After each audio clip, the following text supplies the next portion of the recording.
2 years ago, Ranveer Singh was a walking meme. Today, he is the most unstoppable actor in the industry. मैं धमाका शुरू करूं। What the hell happened? एक chance दे दो। 12-13 साल में ठीक ठाक की काम किया है मैंने, तो एक मौका तो बनता है। Before the release of Dhurandhar, it felt like the conversation around him had completely shifted. The focus shifted from his craft and his raw talent to the post-2019 noise. It was so easy to look at the brutal slump and think, maybe the spark is gone, maybe the industry has moved past him. Even after the release of Dhurandhar Part 1, everyone was raving about Akshay Khanna's performance, and Ranveer Singh's impact receded into the background, just as his character did in the movie. But if there's one thing we should have learned by now about this guy, it's that you never ever bet against a chameleon. Working with Ranveer Singh was just an amazing, exhilarating experience. He's a juggernaut of talent. Like, he is just something else, like a chameleon. Because after Dhurandhar Part 2, everywhere it's just Ranveer Singh, Ranveer Singh and Ranveer Singh. And to this super rock star who has invested not just his time, dedication, life, but I'm going to tell you, Ranveer, this is going to be the biggest payback of your life, bro.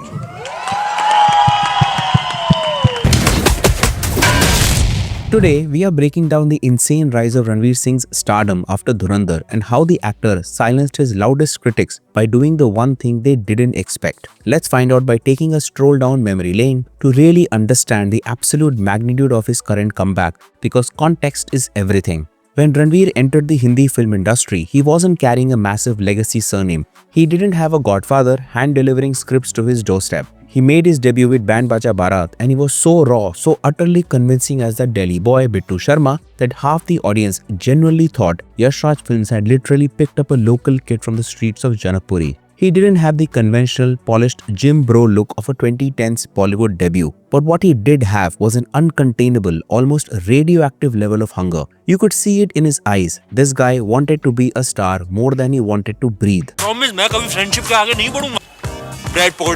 Through the 2010s, he built a formidable filmography that was quite frankly intimidating for his peers. By teaming up with Vikram Aditya Motwane for Lutera, he delivered this quiet, restrained, heartbreaking performance of a conman in love, proving that he wasn't a one-trick pony. प्यार में पड़ने वाले। And then came the Sanjay Leela Bhansali era, which first gave us the charming, lovable Ram from Goliyo Ki Ras Leela Ram Leela. मेरी मर्दानगी के बारे में आप गांव की किसी भी लड़की से पूछ सकते हो मैगजी भाई, रिपोर्ट अच्छी मिलेगी। Followed by the undeniable, historic swagger and tragic romance of Bajirao. हमारे दिल एक साथ धड़कते हैं मस्तानी, एक साथ रुकते भी हैं। And finally showing us the visceral, terrifying, animalistic rage of Alauddin Khilji in Padmavat. क्या किया तुमने? आप ही ने कहा था आजमा कर देख लो। चाचा जान, हम आपके तोहफे से बेहद खुश हुए। By the time we hit 2018 and 2019, Ranveer Singh embraced the pure, unadulterated masala genre in Rohit Shetty's Simba, making the front rows literally throw coins at the screen. ये कलयुग है, कलयुग। क्या लोग सिर्फ एक ही मतलब के लिए जीते हैं, अपने मतलब। And in that same breath, pivoted to Zoya Akhtar's Gully Boy, delivering a performance so deeply internalized and grounded that it swept every single award show in the country. नहीं बदलता अपना सपना अपने सच्चाई से मेल खाने के वास्ते। मैं अपना सच्चाई बदलेगा जो मेरे सपने से मेल खाए। But then the momentum just stopped. The pandemic hit and the landscape of Indian cinema shifted overnight. The movies he had lined up suddenly felt wildly out of sync with what the post-COVID audience wanted. Films that looked great on paper started failing at the box office, and the industry, notoriously impatient and suffering from severe short-term memory loss, began looking at him differently. And this is where things got really ugly. We entered a phase where people weren't talking about Ranveer the actor anymore, they were exclusively talking about Ranveer the brand. The conversation became entirely hijacked by his wardrobe choices, his high-energy PR machinery, and his always-on, hyperactive social media presence. He was being heavily trolled almost daily. The eccentric outfits that used to be fun suddenly became a massive target when his films started failing. When a movie like 83 underperformed despite a brilliant performance, देश के लिए खेलना। or when Joyesh Bhai Jordar and Circus completely crashed and burned, the audience didn't blame the script, they blamed Ranveer Singh. The title of the chameleon, which he had rightfully earned, almost became a caricature of itself. People started correlating his off-screen flamboyance with a lack of on-screen seriousness. The media narrative was practically writing his career obituary, claiming he was out of touch, too loud, too everywhere. And that's the danger of modern stardom. When your movies aren't doing the talking, every single off-screen antic gets magnified. The noise around him was deafening. Honestly, a lot of actors in his position would have panicked. They would have doubled down, tried to overcompensate with aggressive PR campaigns, signed a half-baked action movie to stay relevant, or faded out of the A-list altogether. Even though Rocky Aur Rani Ki Prem Kahani was a success, he was still trolled for his fashion choices, his eccentric, unrelatable look, and as a follow-up to that, Ranveer Singh stopped trying to win the argument. Instead of fighting the trolls, instead of getting defensive or trying to justify his choices, he just went completely quiet. He stepped back from the relentless public eye, the daily paparazzi sightings at the airport dropped to zero, the bizarre outfits were suddenly locked away in the closet, the social media feed, which used to be a constant barrage of energy, became strictly business, and eventually just silent.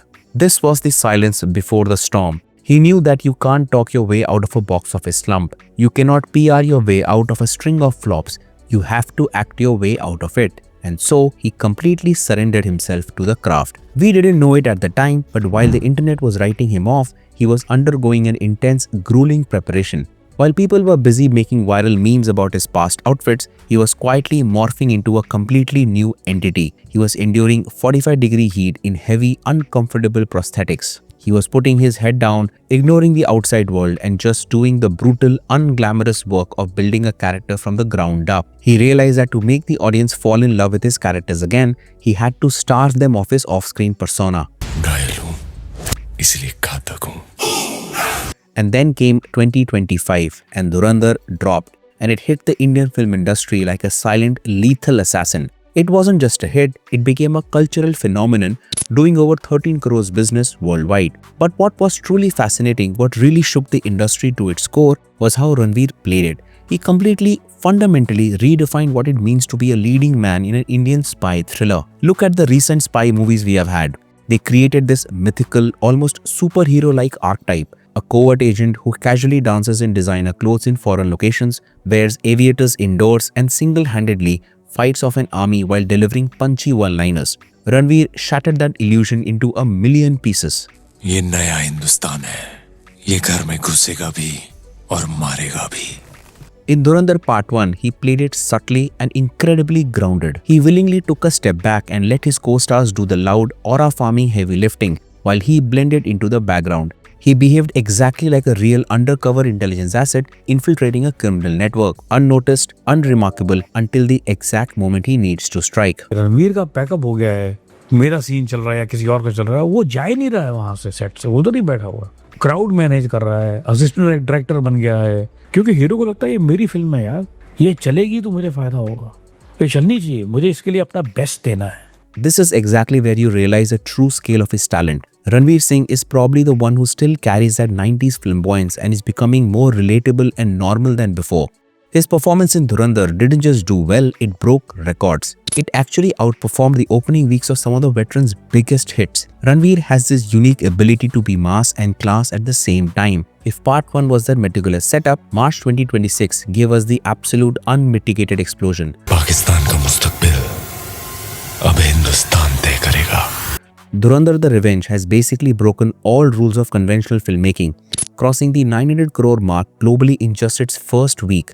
This sequel is the ultimate definitive end of the critic. All the internet trolls who relentlessly mocked his downfall have been entirely, permanently silenced by the sheer, undeniable force of his performance. Those first 15 minutes of Part 2 are where all the training wheels come off. We see the terrifying precision with which he shifts from the carefully constructed disguise back to the raw, bleeding emotional core of his character. The incredible restraint he showed in the first film pays off here with mind-bending intensity. The audience is finally given the catharsis they were denied in Part 1, whether it's the brutally choreographed, visceral hand-to-hand action sequences that look like something out of a gritty international thriller, or that deeply haunting, open-ended final scene where he watches his family from a distance but chooses to walk away into the shadows. It is an absolute masterclass in screen acting. His peers aren't just impressed, they are openly in awe. When you have top-tier actors taking to social media to call it the magic of a director and actor in complete sync, when the veterans of the industry are praising his quiet strength and his ability to hold a frame with just his eyes, you know the industry is bowing down. He didn't just return to form, he took the entire action thriller spy genre in India, which was starting to feel incredibly stale and formula-driven, and elevated it to a standard that everyone else now has to desperately try to match. कि अब Indian cinema का मुस्तकबिल धुरंधर the revenge तय करेगा.